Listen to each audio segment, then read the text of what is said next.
pricing your house and doing a market valuation. Honestly, this video could probably be over an hour long. I could even teach a whole class on it. I'll try to make this short as possible without rambling on. Um, Thinking of a value, it is based on raw data, but it's also an opinion, and there's kind of a subjective thought process on how you kind of figure out your end number. It is an opinion. If you talk to 10 appraisers who that's their job is to figure out values of properties, and you talk to 10 people, 10 appraisers to value your house, you're going to get 10 different opinions. The goal is that when you come up with your value is that it's an average of what people are thinking that it probably is worth. And you don't want people to say, hey, it's way too high. You don't have any shot of selling this. It's way too unrealistic. But then again, if it's too low, you're kind of giving it away. So it needs to be a very fair, true representation of what the market is. And the process behind figuring out your value is going to be based on the previous sold homes and the exact sales price of that.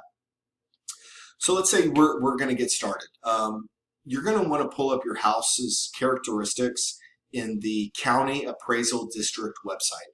You're going to want to look at the square footage of your home. This is the livable square footage, not including the garage, so just the inside portions of that.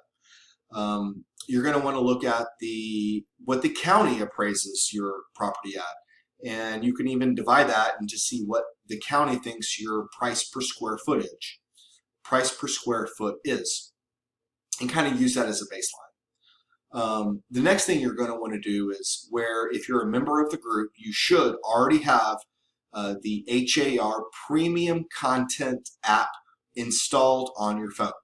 And this will give you the exact sold prices of homes all over Houston for the previous 2 years. Now, for it to be considered a good comparable home, the sales date needs to be as soon as or as close as possible. As far back, you could maybe go 9 months to a year would be suitable, but try and keep it within a year. So let's say that you pull up the app and you do a neighborhood search and you find that there's 20 homes that have sold within the past year in your neighborhood. And the goal is to narrow this down to maybe the top 3 to 6 homes that you could compare, that you would say these are as close as possible and similar to my house.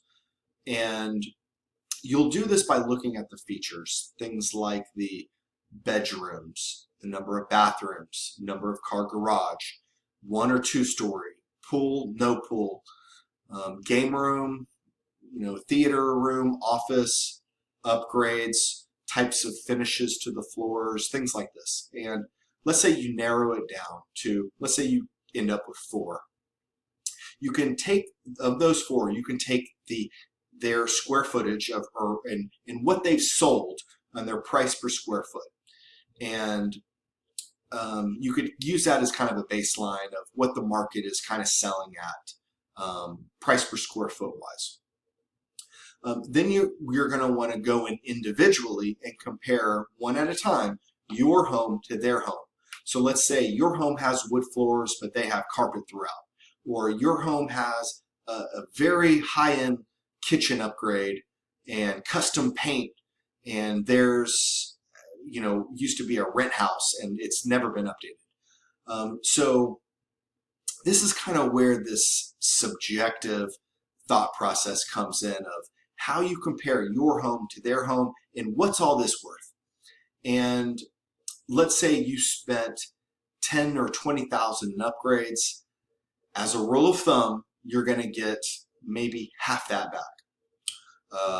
So you can kind of add that into to make adjustments that on how you would calculate it.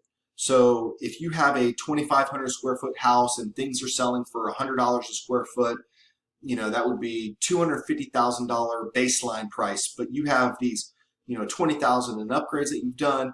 If that, maybe could add you 10,000 in, now you're at 260. Divide that by 2,500 square foot, and now you're at, at a higher price per square foot wise.